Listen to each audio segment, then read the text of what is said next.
recall exactly when it was that I saw what Lauren is doing on Twitter and her website, but the way I would describe it is it's a public relations campaign to raise awareness of some negative impacts of Amazon naming Alexa, and talking about some of the human cost of, borne by people named Alexa. And I just thought it was fascinating, and I wanted to invite her to be part of the show. And I'm just going to shut up and let her explain where this came, what it is, where it came from, and what she cares about so deeply. And then we'll get into the conversation. Sure, sounds good. And that was perfect, by the way. Hello, my name is Lauren Johnson. I live in Massachusetts. I have been in the pharmaceutical industry for the last 16 years, so everything in this voice community is new to me. I want to thank Bradley and everyone for including me and this cause into your voice world for the day and for this session. I really appreciate it. Like I said, I've been in pharmaceuticals for the last 16 years. I live in Massachusetts with my husband, our 2 daughters, and our yellow lab, who's our firstborn. And this all started, Alexa is a Human. I started a website because my daughter was coming home very upset from a lot of teasing and bullying. And I'll preface this with, I grew up sandwiched in between 2 brothers. I was teased incessantly, as I tease them, and I still do. So it's not that. And as parents, our philosophy is really to have our children build their own skills so that they have them as a child, and then also into adulthood. So for example, last week, Alexa was on the bus, and a girl told her that she had ugly hair, and she told her that she was ugly. And so Alexa came home upset about it, and we said, you know what, just go to her and say, so what? Like, no, I don't, and kind of deal with it and figure that out on your own. I've never once called a parent to say, your kid did this or my kid said that. It's just not our parenting style or preference. That said, this is completely different. This got into the Amazon Alexa when I say this.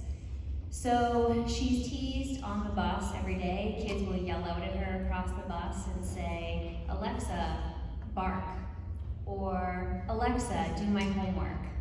And at first it was manageable, but then it started to move into adults. So we would go to a restaurant, and if any of you have had young children, and you go to a restaurant or the grocery store in the checkout line, and someone will talk to your child and say, oh, how old is he or she? They're so cute, what's their name? And so 9 times out of 10, when she said Alexa, people laughed in her face. And they would look at her and say, oh, Alexa, can you fold the laundry? Alexa, can you play Despacito? Whatever the situation was, which, again, in the beginning it was kind of funny, but now that it's become so big, it's overwhelming and it almost taunts us on a daily basis. And I think the real issue for us is that there's no escape from it. There is no safe zone. So it's not like our Alexa can go home and kind of not worry about it, because she turns on even Nickelodeon, which is a kids channel, and guess what? There are commercials. Or we go in the car, and every 5 songs, sorry, iHeartRadio, but there is a commercial, or a command rather, I should say, in a very commanding voice that says, Alexa, turn to this, or use your Alexa to say that. And so for a child, it's very damaging, and I kind of wonder, the ethics of this situation. What is it doing for not only our daughter, but to children that are growing up this way? Our nephew said to us one point, he was at dinner and he said, Alexa's not a name, it's a machine. He wasn't teasing her and he didn't mean any harm. It's just how he is being raised as a 10-year-old boy. Let's see, so I was told that this conference would have about 3,000 attendees. There were 3,000 Alexas born last year. So if you look around this room and you imagine 3,000 people, that's the amount of baby girls that were born last year with the name Alexa that this affects. There were 6,000 in 2015, so if you take an average of those numbers and multiply them by 15, those are the children that this is bullying and affecting every single day. So I originally started the Alexa as a Human website, and I was probably getting 1,000 or 2,000 hits a month. I would look at my analytics lyrics, and then I thought, okay, well, I'll jump onto social media, which I had never done before. I just want to be clear, I had never been on social media, so this was a whole new world as well. And as I started, I was now I have about 1,000 or 2,000 supporters a week, and people are reaching out. And the most interesting part, in my opinion, is that I have many other parents reaching out. Many girls with their stories. I had 2 4-year-olds at Christmas, their parents reached out and said that they went to see Santa Claus. And Santa was so busy mocking them in their name, he didn't ask them what they wanted for Christmas. Imagine if that was your child. And then I have teenagers that are reaching out to me. I don't even know, and college age women, I don't even know if their parents know this, but they're reaching out to me and letting me know that they're being sexually harassed. This is giving people a license to basically treat them and objectify them, treat them like an object and objectify them. So I'll keep it clean, I'll censor this, but basically they're saying, Alexa, give me a, and then they just keep walking by. Sometimes people they know, sometimes they don't. And like I said, I don't know how much these girls or women are opening up beyond the keyboard. Then there are also lots of women who have told me that they feel uncomfortable in the workplace because there is a device there, and people have told them that their name is annoying and they should change it because it interrupts their device. I know there's all kinds of things going on social media right now about The Bachelor, and that's happening right now. But so that's kind of it in a nutshell. And the one thing I say to people is, if you want to understand, imagine that it's your name, or your sister, or your mother, or your brother, whomever. And also, if my husband and I were to have named our daughter Servant, we'd be all over the news. People would think we were absolutely crazy. And yet Amazon has done that for us, and it's okay. They basically made the name synonymous with servant. So our goal, which I realize is an enormous mountain to climb, is to have the wake name changed to a wake word, because it is not a word. Alexa is a name. You didn't make me do anything. You just figured it out okay. So, this is a different one. Yeah. So you try to put yourself in your shoes of what you're dealing with, and because every waking moment of every day I'm interfacing with the other side of this coin, which is all these companies doing all of this stuff. And also I told you that I have a sister-in-law named Alexa, and she goes by Lexi.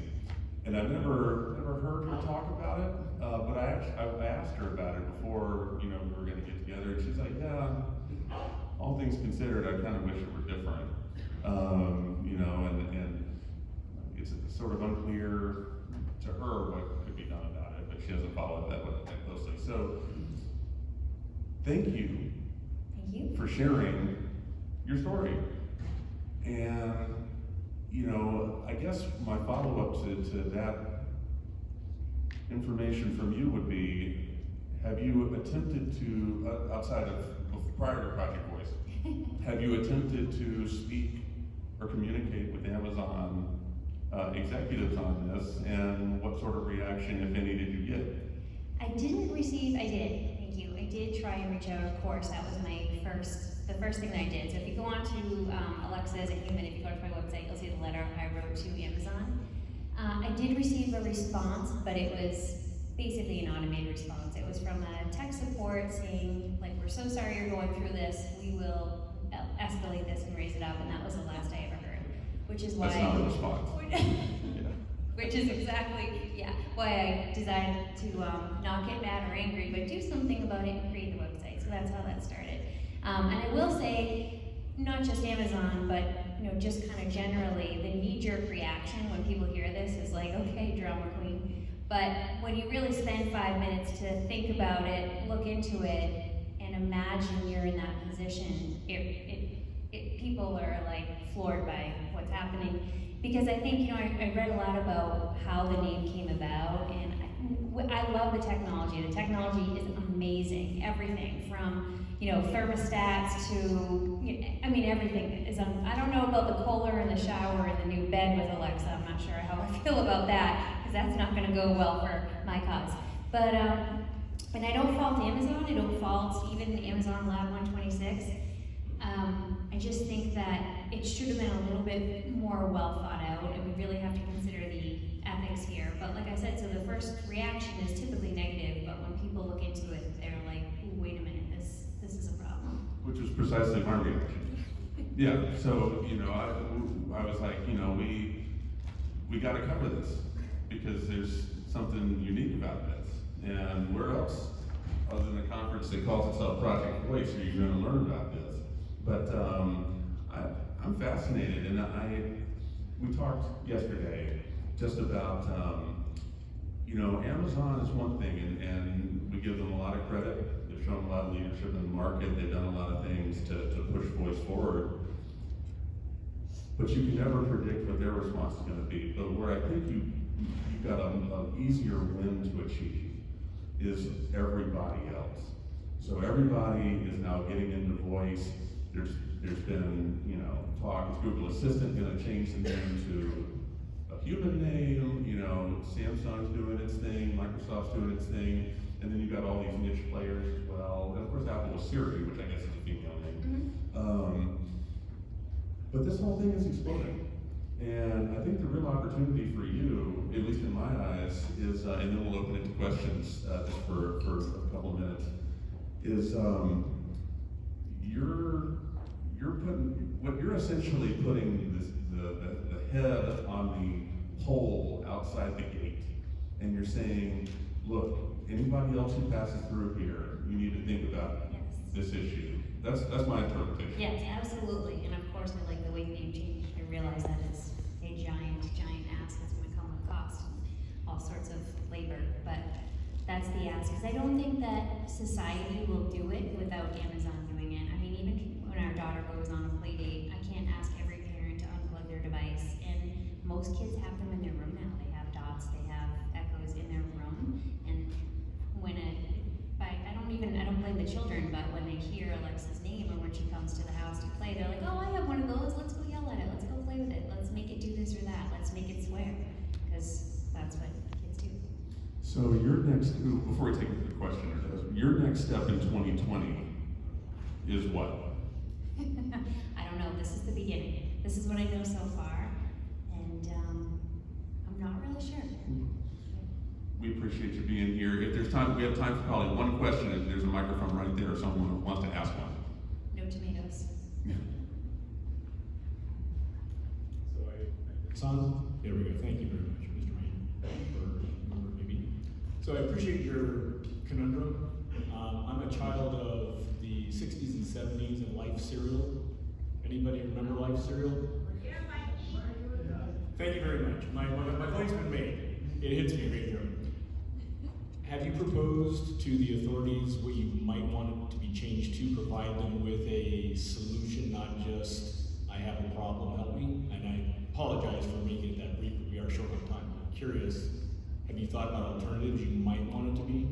Yes. Thank you for that question, actually. No, people say that.